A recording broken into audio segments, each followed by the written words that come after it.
ज्ञानाञ्जनशलाकया चक्षुरुन्मीलितं येन तस्मै श्रीगुरवे नमः। गजाननं भूतगणादिसेवितं कपेतजम्बूफलचारुभक्षणम् उमासुतं शोकविनाशकारकं नमामि विघ्नेश्वरपादपङ्कजम्। भवानी शङ्करो वन्दे श्रद्धा विश्वासरूपिणो याभ्यां विना न पश्यन्ते सिद्धाः शान्तास्तमीश्वरम्। वन्दे बोधमयं नित्यं गुरुं शङ्कररूपिणं यमासितो हि वक्रोऽपि चन्द्राः सर्वत्र वन्दते।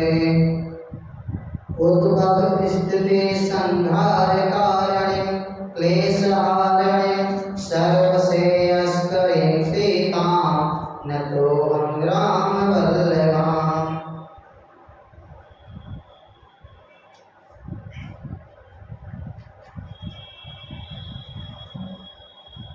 जो सुमिरत सिद्धि होय गणनायक करिवर वदना करहु अनुग्रह सोय बुद्धि राशि शुभ गुण सदना।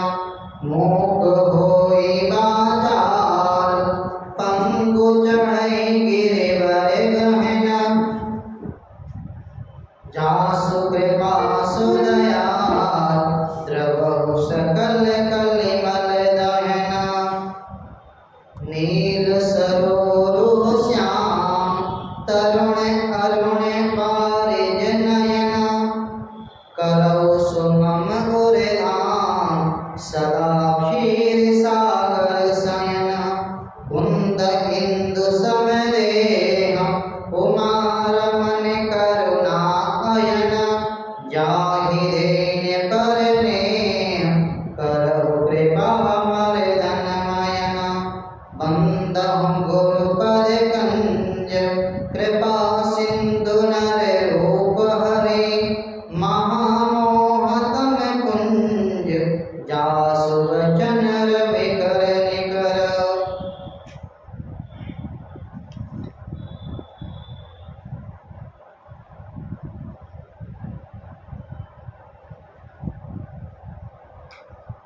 श्री रामचरितमानस हम लोग ने विचार किया अपने प्रभु की चर्चा करने का। उसका विषय भगवान श्री राम है और हम लोग देखते हैं जो महीना चल रहा है वो सावन का है। तो सावन का महीना हम लोग देखते हैं भगवान शिव के लिए विशेष माना गया। और विचार करें तो शिव जी को एक चीज़ बहुत पसंद है, क्या? भगवान का चरित्र।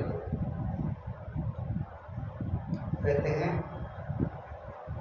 जब उनको समय मिलता है तो भगवान की कथाओं का रस लेते हैं। और इसके आदि कवि माने आदि वक्ता जो हैं भगवान शिव ही हैं। अब हम लोग विचार करें कि जो रामचरितमानस हमको उपलब्ध हुई ये किसकी रचना है? गोस्वामी तुलसीदास की। परंतु विचार करें कि रामचरितमानस तुलसी बाबा ने लिखा कि पहले भी किसी ने इसको लिखा। तो विचार अपने संतों के मुख से शास्त्रों को जब पढ़ेंगे तो विचार मिलता है कि राम कथा केवल गोस्वामी तुलसीदास ने ही नहीं लिखी, पहले भी कई बार लिखी गई। और कब कब लिखी गई? कलयुग में ही नहीं बल्कि सतयुग, त्रेता और द्वापर और कलयुग चारों युगों में राम कथा की चर्चा हुई। अब विचार करें कि चारों युग में कथा तो हुई पर कहने वाला और सुनने वाला कौन है? और विचार में यही यह भी आएगा कि राम जी का जन्म कब हुआ? त्रेता युग में। सतयुग में राम कथा कैसे हो सकती है? यदि राम जी जन्म ही ना ले तो उससे पहले कैसे हो सकता है? तो लिखा है कि सतयुग में राम कथा किसने कही या किसने सुनी? कि सर्वप्रथम भगवान शिव ने ही राम कथा को रचित किया। और कहाँ रचना किया और कहाँ को मिलती है? प्रमाण मिलता कि रचि महेश निज मानस राखा, पाई सुसमय शिवासन वाखा। सतयुग में जो राम कथा हुई वो कहीं लिपिबद्ध नहीं है, पर कहाँ लिखी गई? शिव जी ने अपने मन में ही रचना किया। पर सुनाया किसको? सुनाया माँ पार्वती को, जब उन्होंने पूछा। एक घटना और भी मिलती है, गुरुदेव सुनाते संत लोग। उस समय घटना होती है कि उसमें जब रामचरित भगवान शिव ने रचना किया था राम कथा की, तो उसमें 1 करोड़ श्लोक थे। और शिव जी रचना करेंगे तो छोटा ग्रंथ नहीं होगा, विशद था। तो जैसे सब लोगों को पता चला, देवताओं को पता चला, मनुष्यों को पता चला और दैत्यों को, सबको जब पता चला कि भगवान शिव ने कोई ऐसी रचना किया है, तो चलो मांगने चलते हैं। सभी लोग अपने जैसे देवताओं के गुरु कौन है? बृहस्पति। और मनुष्यों के प्रतिनिधि जो पृथ्वी के जो थे, और दैत्यों के सब लोग भगवान के शिव जी के पास जाते हैं। कहते हैं प्रभु आपने कुछ रचना किया है, तो हम सुनना चाहते हैं कि क्या किया है, वो हमको बताइए। तो उन्होंने कहा मैंने मानसिक रूप से राम कथा की रचना किया है। एक घटना सुनाई जाती है, संत लोग सुनाते हैं, इसीलिए वो लिखी हुई नहीं मिलती है। तो कहा कि प्रभु आप क्या करेंगे? आप तो कैलाश पर्वत पर रहते हैं और आपको जरूरत भी क्या, आप तो सब दान कर देते हैं। भगवान शिव का नाम है आशुतोष और सब कुछ दान करने वाले हैं। तो उन्होंने कहा कि 1 करोड़ की जो श्लोक की जो उनकी राम कथा थी, तो सब में तीनों में 33 लाख मंत्र श्लोक दे दिए। बच्चे कितने? 1 लाख। 1 लाख में भी 33 कर दिए। इस तरीके से करते करते फिर 10,000 उसमें भी 33 कर दिए। फिर बचा कितना? 1 श्लोक। वो जब तक मांगते रहे भगवान शिव देते रहे। लास्ट में 1 श्लोक बचता है भगवान शिव के पास।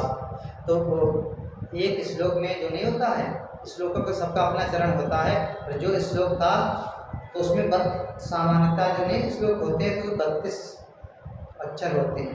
तो वो 3 लोग थे, तो उनसे भगवान शिव से कहा कि 1 श्लोक जो बचा हुआ है ये भी आप क्या करेंगे, वो हमको दे दीजिए।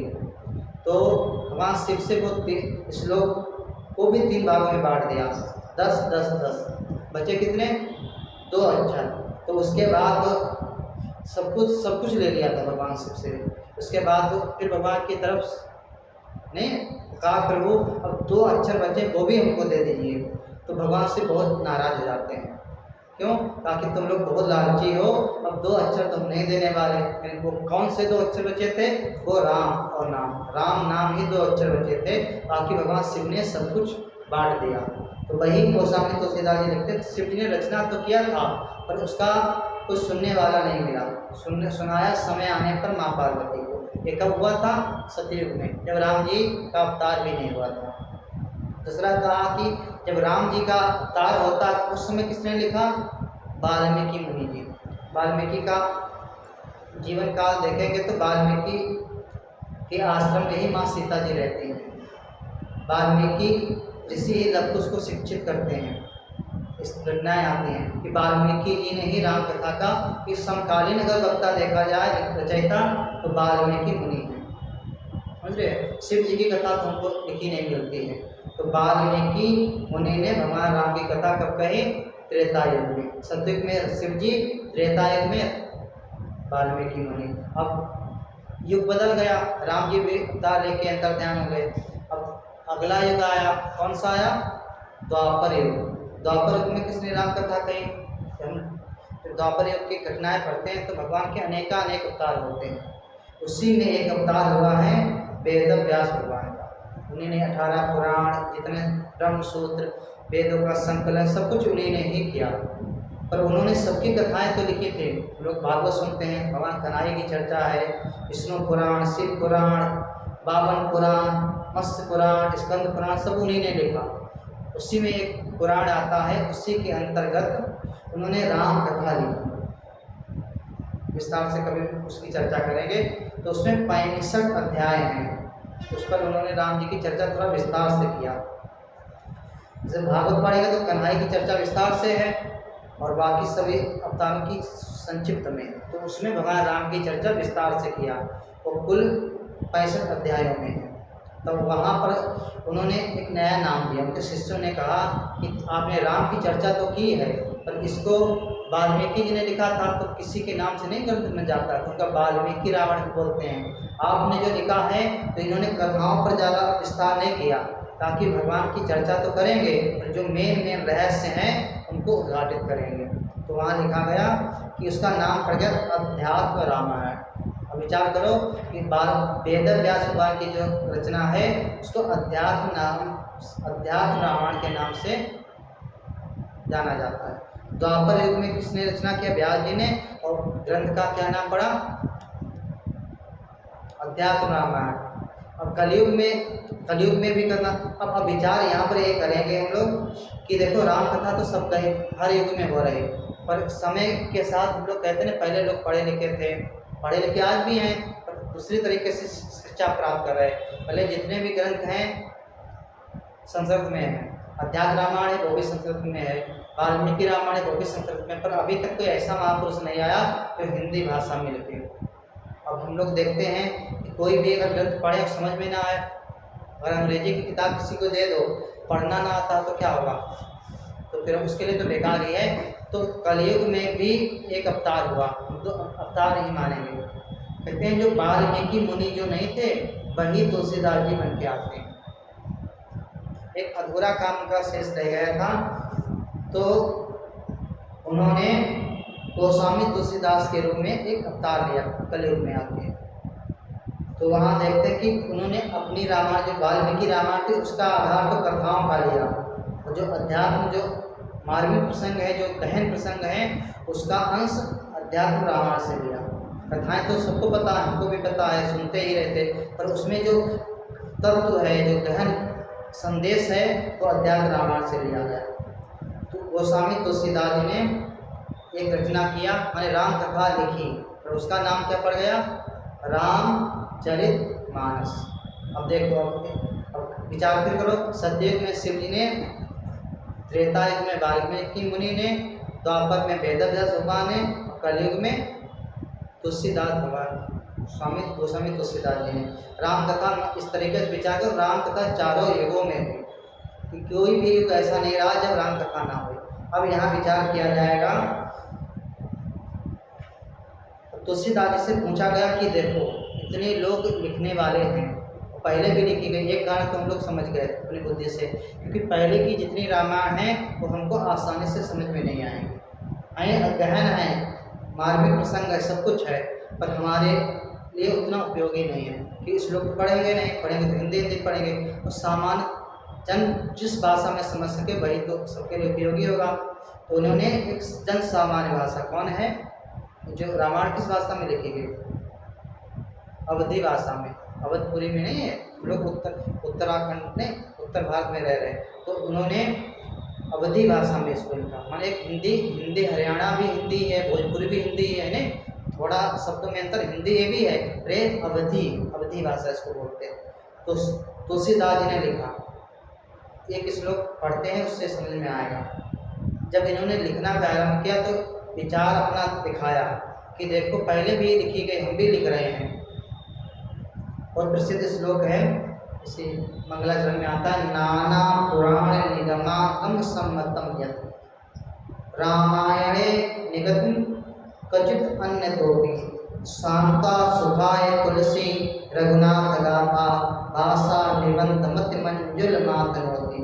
कहने मैंने जो रामायण लिखी तो नाना माने नाना होने से नाना माने अनेक ग्रंथों से, नाना प्रकार के ग्रंथों से, पुराणों से। नाना पुराण माने अनेक, व्यास भगवान के जो पुराण हैं 18 पुराण हैं, तो क्या 18 पुराण में भागवत पढ़ेंगे तो उसमें भी रामायण मिल जाएगी, ब्रह्मांड पुराण तो उसमें भी रामायण मिल जाएगी, ब्रह्म वैवर्त पढ़ेंगे तो कहीं कोई भी पुराण पढ़ेंगे तो कथाएं तो यही मिलेंगी, राम जी की, शिव जी की, है ना, यही तो भगवान है हमारे अपने। तो जिस पुराण को हमने पढ़ा और जो प्रसंग हमें अच्छा लगा तो वहाँ से हमने ले लिया। दूसरा कहा कि नाना पुराण निगम आगम। निगम मतलब नहीं समझ में आ रहा, निगम माने वेद, वेद में जब वेद पढ़ेंगे तो उसमें राम का कोई उपनिषद आ जाएगा, वेदों का भी आश्रय लिया। आगम माने गुरु परंपरा, माने कई बार ऐसा होता कि सब कुछ कथाओं में नहीं, किताबों में ग्रंथों में लिखा है, पर हमारे गुरु जी ने सुना दिया, तो हम लोग किताब नहीं पढ़े कभी भी, पर हमारे गुरु जी ने बताया तो हम मान लेते हैं कि गुरु जी ने हमको सुनाया। तो कहते हैं वेद का भी आश्रय लिया, पुराण का भी आश्रय लिया, और अपने आगम गुरु परंपरा संतों के मुख से जो हमने सुना उसका भी आश्रय लिया हमने। सम्मतम है, उसका हम आश्रय लेके, उसका हम प्रमाण लेके इस ग्रंथ को रचित करने जा रहे हैं। रामायणे निगतम, माने वो इस हमारे रामायण में है। फिर कहा कि कुछ ऐसे भी प्रसंग हमारे रामचरितमानस में, कुछ लोग बहुत विद्वान होते हैं, 18 पुराण पढ़ डालते हैं, वाल्मीकि रामायण भी पढ़ ले, अध्यात्म रामायण भी पढ़ ले, महाभारत भी पढ़ ले, उसके बाद जिसकी तीव्र बुद्धि होती है तो कहा कि कोई ऐसा प्रसंग भी हमारे रामचरितमानस में मिल सकता है जो ना 18 पुराण में मिले, ना महाभारत में मिले, कहीं भी ना मिले, और ना गुरु परंपरा से सुना हुआ हो। तो कहा कि उसके लिए कचित अन्य तो भी, माने कोई बहुत माइंडेड हो, सब कहीं छानबीन करके भी कहीं ना मिले, तो उसके कहते वो हम कचित कहीं अन्य से ले हो सकता हमने लिखा हो। इस रामचरितमानस में बताते हैं लगभग 132 ग्रंथों से भी ज़्यादा, माने कई बार छोटे छोटे ग्रंथ होते हैं, जैसे कोई संत हुआ उसने राम कथा सुना दी तो उसका भी आश्रय ले लिया जाता है। एक समर्थ गुरु रामदास थे, बहुत अच्छे संत थे, तो कोई सुनाते थे तो उनको कहते थे हम तो देख रहे हैं रामलीला। उनका प्रसंग तो बहुत विचित्र था, कभी समय आएगा तो। अशोक वाटिका का प्रसंग है उनके जीवन का। तो जब सुना रहे थे तो अपने भक्तों से कहा कि जब हनुमान जी अशोक वाटिका में गए तो उस समय वहाँ के फूल सफ़ेद थे। भाई वो संत थे, श्रेष्ठ संत थे, भगवान की लीलाओं में रमण करते थे।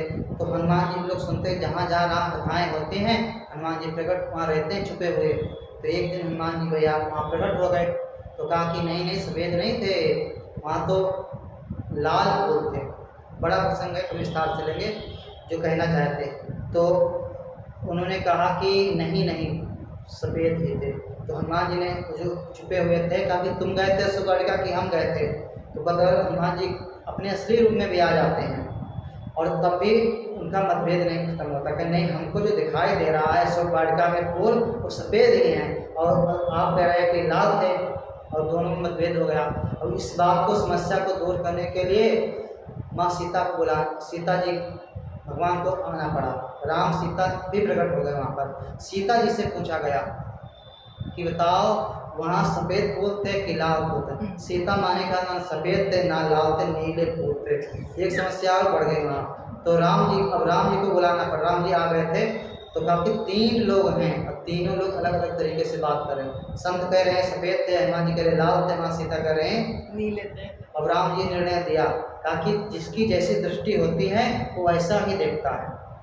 हमारा मन प्रसन्न है तो सब अच्छे लगेंगे, है ना, हमारा मन दुखी हो तो सब। तो कहा कि तीनों लोग सच बोले। सीता माँ भगवान राम को अपने नैनों में बसा के रखी थी, तो इनको इस समय लीला दिखाई दे रहे थे, और राम और हनुमान जी गुस्से में थे, उस समय बड़ा क्रोध था। तो और जो संत जी थे रामदास जी, तो वो संत भाषा में सब में अच्छे भाव देखते हैं उनको। तो राम जी ने एक निर्णय दिया, आगे वाला जो भी है विस्तार से आता है संत लोग, तो वही बात कहते हैं। कई बार संत लोग सुनाते हैं और भावातीत में कुछ अपराध भी होते हैं या भगवान से क्षमा मांग के कहते हैं। बहुत से ऐसे प्रसंग नहीं होते हैं, अपने भावनाओं में बह के सुनाते हैं, और अगर सारी बातें उनको नहीं ज्ञात हैं और तभी भगवान के भाव में प्रेम में आके उनको क्षम्य है। तो वही कहते हैं कि बहुत सी ऐसी घटनाएं हमारे रामचरितमानस में मिलेंगी जो कहीं नहीं मिलेंगी।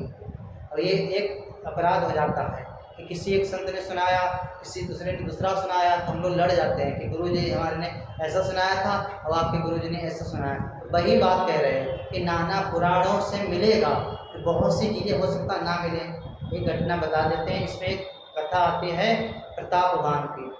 वो कहते कहीं नहीं मिलती है, ना 18 पुराण में मिलेगी, ना महाभारत में मिले, कहीं नहीं मिलती। तो ऐसे बहुत से प्रसंग इसमें मिलेंगे जो कहीं भी नहीं मिलेंगे। तो वही कहते हैं कि आप मतभेद मत करना। वो भी हमने अपने साधना से संपन्न थे ही, तो हमने ध्यान मुद्रा में भगवान की कृपा से दर्शन किया होगा, तो वो हमने लिख दिया, वो भी घटना सत्य है।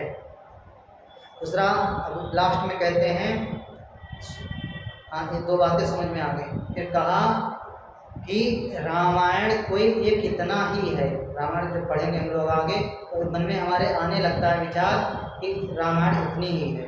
तुलसी बाबा ने इतनी लिख दिया, इतनी ही रामायण है कि रामायण को कोई लिख नहीं सकता, कोई नहीं। भगवान की कथा है तो कोई कह ही नहीं सकता।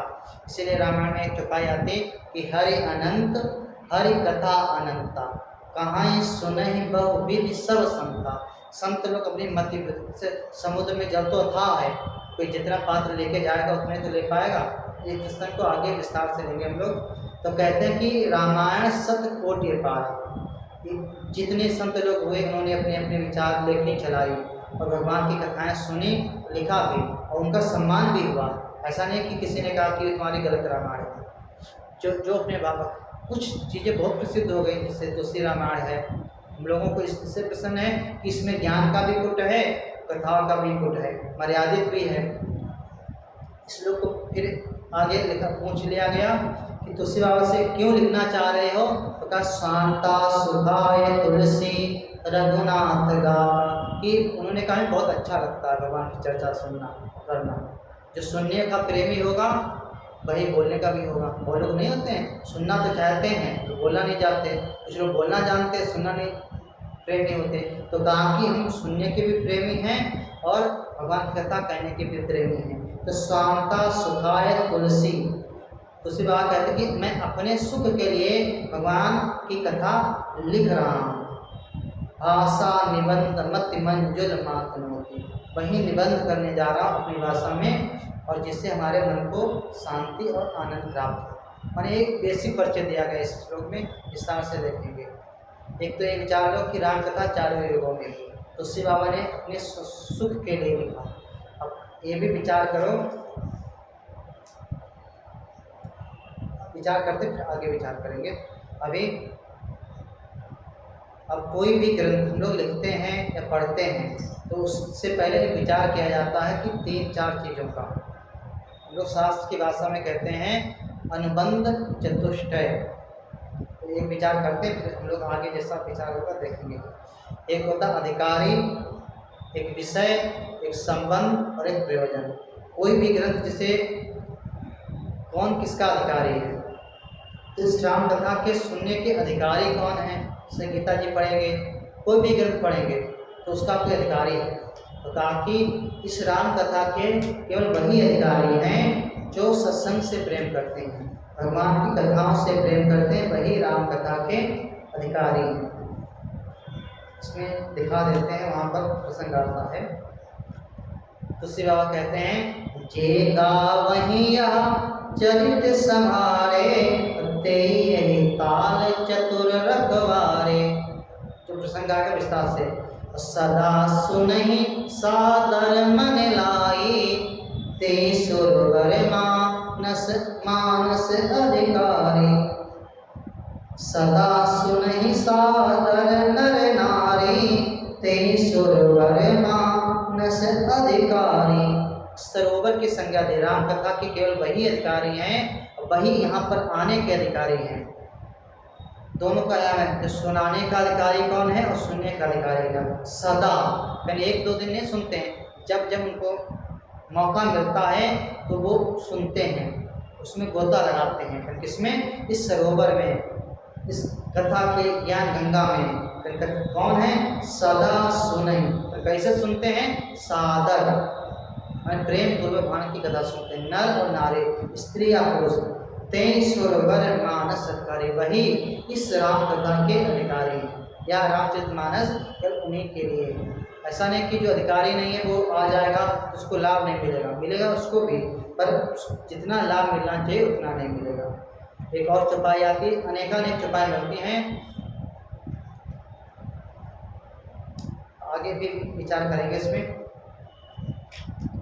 इस तरीके से अनेकानेक माने अधिकारी वही है जो भगवान की कथाओं से प्रेम करता है। दूसरा कहा कि इस राम कथा का विषय वस्तु क्या है, तो इसमें पूरी रामचरितमानस में भगवान राम नाम ओतप्रोत है। 1-2 चौपाई पढ़ते हैं। ये हिमा आदि मध्य अवसाना प्रभु प्रतिपाद्य राम भगवान। इसमें पूरी रामचरितमानस में राम नाम ही ओतप्रोत है। आगे विस्तार से हम लोग पढ़ेंगे। एक क्या हो गया, इस का विषय हो गया। संबंध क्या है कि जो भगवान राम का स्वरूप है वही हम भी हैं, पर हम अपने स्वरूप को नहीं जानते हैं, इसलिए क्या कहते हैं, जन्मने और मरने वाले हैं। और भगवान राम की कथा को सुनेंगे तो क्या होगा, हम भी उसी आनंद में रहेंगे। क्या होगा कि जानत तुम्हें हुई जाए, भगवान को जानने वाला भगवत तुल्य हो जाता है। या गीता जी में भगवान के ममे वांसो जीव लोके जीव भूता सनातन, इसमें आता है ईशावास, ईश्वर अंश, जो भगवान का स्वरूप, हम उन्हीं के अंश हैं, माने भगवान से हमारा नित्य संबंध है, परंतु नहीं जानते हैं, इसलिए हम सुखी और दुखी होते हैं। जिस दिन हम समझ जाएंगे उस दिन हमें डर नहीं लगेगा, किसका भय नहीं लगेगा, मरने का। तुम नित्य हो और हम लोग अल्पता में फंसे हुए हैं। इस तरीके से विचार किया गया। अधिकारी वही है जो भगवान से प्रेम करता है। विषय राम कथा, संबंध हो गया। प्रयोजन क्या है, गोस्वामी तुलसीदास जी ने अपना प्रयोजन बताया, हम अपना प्रयोजन देखेंगे। प्रयोजन ये होता है कि इसका परम प्रयोजन क्या है, अधिकारी बता दिया। तो तुलसी बाबा ने 3 प्रयोजन बताए। एक तो कह दिया, अभी पढ़ा हम लोग को, शांता सुखाय तुलसी रघुनाथ गाथा। उन्होंने कहा कि मैं अपने सुख के लिए लिखने जा रहा हूँ, ये मत सोचना आपके सुख के लिए। आपको अच्छा लगे तो सुनना पढ़ना, ना अच्छा लगे किसी को जबरदस्ती नहीं सुना सकते। तो वही कहा कि एक तो अपने सुख के लिए लिख रहे, दूसरा कि कोई भी काम करते तो मन भी होना चाहिए। तो कहा इंद्रियां तो हैं कि निज गिरा पावन करण कारण राम जस तुलसी, कहा कि अपनी वाणी को पवित्र करने के लिए मैं राम कथा लिख रहा हूँ और गा रहा हूँ। 2 कारण हो गए। तीसरा कहते हैं कि कोई भी कार्य होता है पर मन ही ना लगे, है नहीं, मन ही शांत ना हो, किसी को कार्य करने के बाद हमको दुखी हो जाए तो करेंगे कोई काम। कहते हैं मंदिर में क्यों जाते हैं, अपने लाभ के लिए, और वहाँ जाके भी कोई दुख मिले तो हम भगवान को भी छोड़ देंगे, नहीं। इसीलिए कहते हैं, गुरुदेव बार बार कहते हैं कि कोई हमारे सुख के लिए नहीं आ रहा, हम अपने सुख के लिए जा रहे हैं भगवान के पास। हम स्वार्थी हैं। तो तुलसी बाबा कहते हैं कि हम भी स्वार्थी हैं। हम किस लिए, हम भगवान की कथा सुन के हमारा मन शांत हो जाएगा। और कितना शांत होगा, जाते मन प्रबोध जय हो, भगवान की कथा सुन के मेरा मन अच्छी तरीके से शांति को प्राप्त हो गया, बिल्कुल शांत हो जाएगा। भगवान का स्वरूप है शांतम, तो मेरा मन भी शांत होगा। इसका उन्होंने आगे अंतिम में प्रमाण पत्र भी दिया। और तुलसी बाबा का मन शांत नहीं होगा तो आगे अंतिम क्षणों में लिखा, पायो परम विश्राम। कौन, उनके मन में। बीच बीच में जब सुनते हैं कथा, सुन सठ मना ऐसे बोलते हैं। भगवान ने किसका कल्याण नहीं किया, और मन तुम भी भगवान के चरणों में मन लगाओ। और जब पूरी राम कथा विराम देते हैं तो लास्ट में कहते हैं पायो परम विश्राम, ऐसे बोले। और शांति को माने ये देखो पढ़ भी देते, जाकी कृपा लवलेश ते मति मंद तुलसीदास यो, पायो परम विश्राम राम समान प्रभु नहीं, प्रभु नाही कहो। ताकि जब पूरी राम कथा हो गई तो जो उनका परम उद्देश्य था, परम उद्देश्य क्या है, मन को शांति करना है, मन को बिल्कुल स्थिर हो जाए। तो कहा कि उनका स्वांता सुखा है। तो जब कोई काम करते करते करते प्रसन्नता होती है और वाणी तो पवित्र होती है, बोलते बोलते, पर अंतिम परिणाम क्या होता, बिल्कुल निर्विघ्न कार्य संपन्न हो जाए। कार्य भी संपन्न हो गया तो उनका मन भी बड़ा प्रसन्न होगा कि हमने बहुत बड़ा काम किया, कि भगवान की कथा हमारे द्वारा लिखी गई या हमने भगवान की कथा गाई। तो तुलसी बाबा के तीनों काम पूरे हो गए। हमारा क्या काम पूरा हुआ राम कथा सुनने से? हमारा प्रयोजन क्या है कि हम भी अपनी वाणी को पवित्र करेंगे, है नहीं, हम भी अपने समय को प्रयोग करेंगे। इस तरीके से सुंदरकांड पढ़ते हैं हम लोग कि नहीं पढ़ते हैं? सबसे लास्ट दोहा याद कि नहीं याद? सकल सुमंगलदायक रघुनायक प्रिय गान, सादर सुनहित तरहि नर भव सिंधु बिना जल जान। हमारा परम प्रयोजन यही है कि भगवान की कथाओं को सुने। कैसे सुने? सकल सुमंगलदायक, भगवान की कथाएं कितने सारे अमंगलों को मंगल करने वाले हैं। मंगल भवन अमंगल हारी, है ना। भगवान के नाम लोग मंगलाचरण जब पढ़ते होंगे नहीं, वो क्या स्वस्ति वाचन, तो कहते हैं वहाँ भी आता है, अरे कहते हैं कि बहि तदेव लग्नम सुदनम तदेव तारा बलम चंद्र बलम, कि भगवान का जिस समय नाम ले लो वही समय मंगल है। तो वही बात कहा गया कि हमारा भगवान की कथाएं सुनेंगे तो वो सारे अमंगलों को हरने में सकल और हमारा जब सुनेंगे तो हमारा परम उद्देश्य क्या है सुनने का, कि जन्म मृत्यु के चक्र से ही हम छूट जाएं। सादर सुनहि ते तरहि न, जो प्रेम पूर्वक इस कथाओं में सुनेगा, श्रवण करेगा या मन लगाएगा तो ते तरहि भव सिंधु बिना जलजान मतलब होता है जहाज के बिना। किसी समुद्र को पार करना है तो एक समस्या आ जाती है, समुद्र तो बड़ी बात है, एक छोटा सा नाला नहीं पार कर सकते है नहीं, तो उसके लिए छोटा सा नहीं हम लोग बना लेते हैं पुल, बड़े बड़े पुल पर नदी पर बनाए जाते हैं। तो यहाँ क्या है, जो कोई भी व्यक्ति इस राम कथा को सुनेगा, प्रेम पूर्वक सुनेगा, श्रद्धा पूर्वक सुनेगा तो उसके समुद्र को पार करने के लिए किसी जहाज की आवश्यकता नहीं है। जहाज कौन बन जाएगा, भगवान की कथाएं ही जहाज बन जाएंगी। भगवान की जो वाणी है जो कानों में आ रही वही हमको भवसागर से पार कर देंगे। हमारा प्रयोजन ये है, जितने भी जो कथा सुनाते हैं इसमें एक नहीं, जितने भी पृथ्वी पर जो भगवान की चर्चा सुनाते हैं, सुनाने वाले का भी परम कल्याण होगा और सुनने वाले का भी परम कल्याण होगा। एक चौपाई दोहा या अच्छा है, सकल सुमंगलदायक रघुनायक प्रिया। भगवान की कथाएं इतनी अच्छी हैं, सारे अमंगलों को नष्ट कर देती हैं। और सादर जो सुनने वाला, सादर सुनहि ते तरहि नर माने स्त्री पुरुष जितने भी हैं, सिंधु बिना जलजान, भव सागर ऐसे पार कर जाएंगे जैसे चौपाई आती इसमें सुंदरकांड में, गोपद सिंधु अनर से तलाई। भगवान का नाम कैसा है कि जब जिस पर कृपा हो जाती है तो जो समुद्र भी गौ के खुर के समान लगेगा। इतना ही विचार करें कि भगवान की कथाएं सुनने से, चर्चा करने से हमारा मन पवित्र होगा, समय अच्छा जाएगा और भविष्य भी हमारा मंगलमय होगा। अब इसमें फिर प्रवेश करते हैं। हमारा प्रयोजन अलग है और दूसरे वाले ने अपना प्रयोजन तो बता ही दिया, समझ गए। अब देखेंगे, विचार करेंगे कि सबसे पहले इसमें 7 गीताएं आती हैं, जो समय आएगा तो देखेंगे।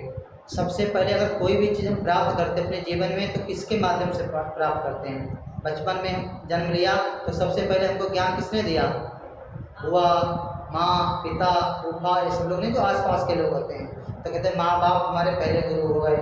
माँ बाप भी सब कुछ नहीं देते हैं, बुआ भी बताती हैं, फिर धीरे धीरे स्कूल जाते हैं, वो शिक्षा दिया, समाज भी बहुत सी चीज़ बातें बताता है जहाँ हम बैठे होते हैं। तो क्योंकि परम ज्ञान कौन देता है, गुरुदेव।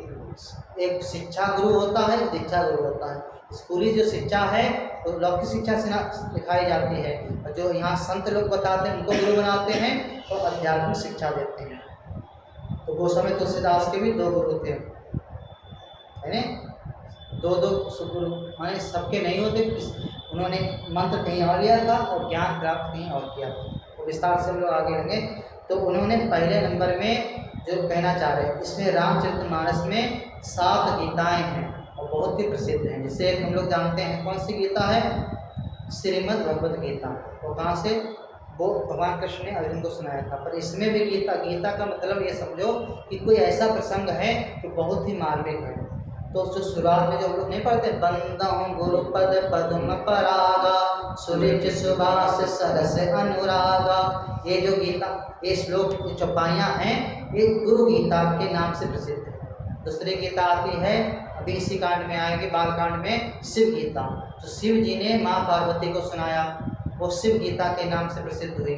अगला आएगा कांड, अरण्य कांड में आता है लक्ष्मण, अयोध्या कांड में आता है लक्ष्मण गीता। लक्ष्मण जी ने निषाद राज को दिया था उपदेश, उसको लक्ष्मण गीता के नाम से जानते हैं। फिर अरण्य कांड आएगा, वहाँ राम जी ने लक्ष्मण जी को ज्ञान दिया, तो राम गीता के नाम से आता है। फिर आया लंका कांड, लंका कांड में राम जी ने इसको दिया उपदेश विभीषण को, तो विभीषण गीता के नाम से प्रसिद्ध हुआ। फिर आया उत्तरकांड, उत्तरकांड में गरुण गीता और पुरजन गीता, 2 और गीताएं। इस तरीके से टोटल अगर छूट रही होंगी तो 7 गीताएं हैं। पहला जो प्रसंग प्रारंभ होता है तो उन्होंने अपने गुरुदेव की बहुत ही महिमा गाई। थोड़ा ही रखते हैं, एक अब इन्होंने अपने गुरु की इतनी प्रशंसा किया, उन्होंने कहा कि जो कुछ मैंने प्राप्त किया है इसके माध्यम से प्राप्त किया है। अभी जो हम लोग पढ़े थे, जो सुमिरत सिद्धि हो गई, इनको विस्तार से हम लोग लेंगे, पर अभी एक का हिंट दे रहे हैं। उन्होंने कहा अपनी सबकी वंदना की गई, पहले गणेश जी की किया, फिर श्री हरि की वंदना किया, फिर भगवान विष्णु की वंदना किया, श्लोकों में तो किया, सोटे में भी किया, और सबके बाद अपने गुरुदेव की वंदना किया। तो हम लोग कई बार एक गलती होती कि कई बार हम लोग देखते हैं कि राम जी की पूजा करते हैं, कोई शिव जी की पूजा करता है, तो किसी की सबकी पूजा करना चाहिए और अपने इष्ट की करना ही चाहिए। तो कहा कि सबकी पूजा तो करते ही हैं और उनकी कृपा भी मिलती है भगवान की, पर कोई इतनी किसी की पूजा कर पाए या ना कर पाए, एक पूजा कर ले सारी पूजाएं पूर्ण हो जाएंगी। फिर कौन कि अपने गुरुदेव की। उस श्लोक को पढ़ते हैं सोटा को, फिर बाद में समरी करेंगे। तो उन्होंने कहा कि बंदहु गुरुपद कंज कृपा सिंधु नर रूप हरि महामोहतम पुंज जासु वचन रवि कर निकर। कि अपने गुरुदेव, इसको एक शाब्दिक अर्थ पढ़ते हैं, फिर विस्तार हम लोग आगे देखेंगे कि अपने गुरुदेव के चरणों की रज की वंदना करता हूँ, मैं प्रणाम करता हूँ। तो क्यों करना चाहते हो कि कृपा सिंधु नर रूप हरि, माने हरि भगवान विष्णु तो नहीं मिल सकते हमको हैं, है ना, पर गुरुदेव हमको मिल गए हैं। तो वो साक्षात वो नर रूप में श्री हरि ही हैं, साक्षात वो नारायण के रूप में,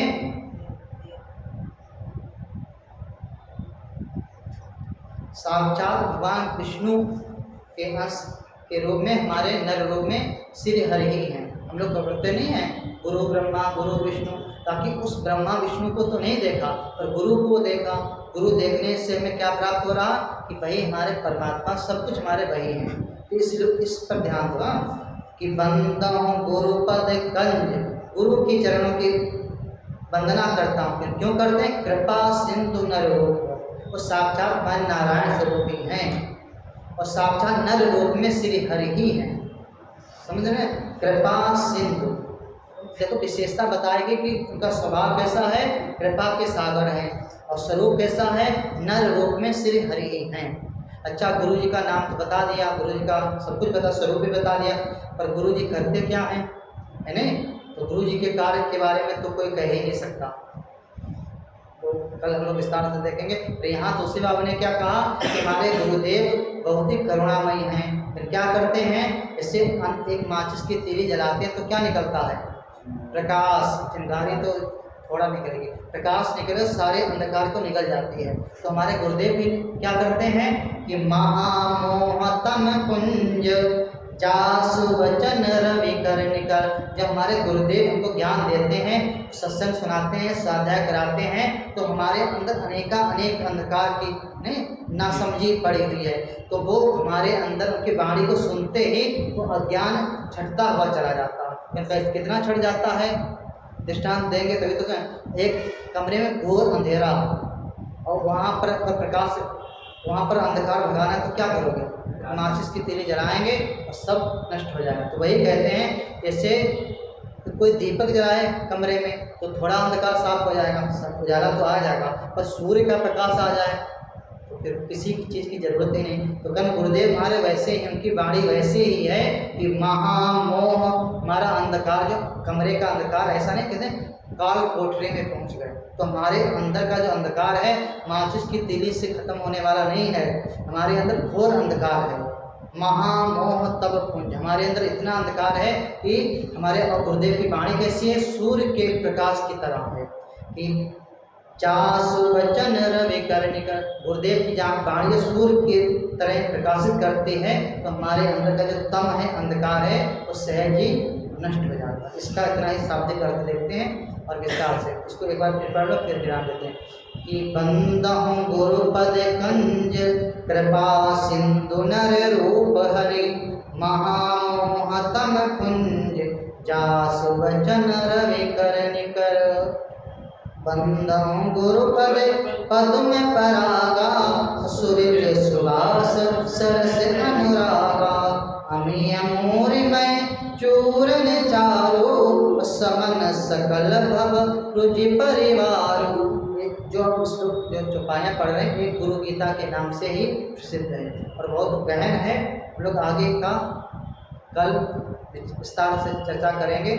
सर्वे भवन्तु सुखिनः, सर्वे सन्तु निरामयाः, सर्वे भद्राणि पश्यन्तु, मा कश्चित् दुःखभाग् भवेत्। ॐ पूर्णमदः पूर्णमिदं पूर्णात् पूर्णमुदच्यते पूर्णस्य पूर्णमादाय पूर्णमेवावशिष्यते। ॐ शान्ति शान्ति शान्तिः। हरि ओम। श्री गुरुभ्यो नमः।